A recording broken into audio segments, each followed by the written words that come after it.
நடிகர் விஜய் பிறந்தநாளுக்கு செலிப்ரேஷன் அது தடை பண்றாங்க. இது எப்படி பார்க்க? விஜய் அவர்களுடைய செலிப்ரேஷனுங்கிறது ஒரு இடத்துல தான் நடக்கணும் அப்படின்னு இல்லை, எங்கள் ஒவ்வொருத்தருடைய மனதிலையும் அது நடக்குது.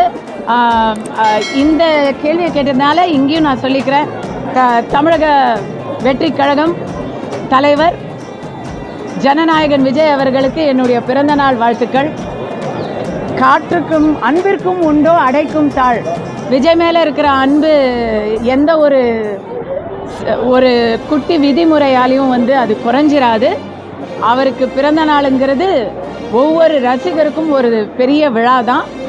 அரசியல் ரீதியாக அது ஒரு பிரச்சனை ஆயிடக்கூடாது. ஏன்னா இப்போல்லாம் விழா ஏதாவது நடந்தால் உடனே அது ஏதாவது அசம்பாவிதம் நடந்துடக்கூடாதுங்கிற ஜாகிரதை உணவு அரசுக்கு தேவை. ஒருவேளை அதனால செஞ்சிருக்கலாம். 2026 ஜனநாயகத்தில் ஜெயிப்பாருங்கிற நம்பிக்கை உங்களுக்கு இருக்கா? அவர் சரியான பாதையில் கண்டிப்பாக பயணிக்கிறாரு. அவருக்கு ஒரு வளர்ச்சி இருக்கும். வெற்றி என்பது கட்சியின் பெயரில் இப்பொழுது இருக்கிறது. அதை நாம் அவருக்கு வாழ்த்தாக தெரிவித்துக் கொள்கிறோம்.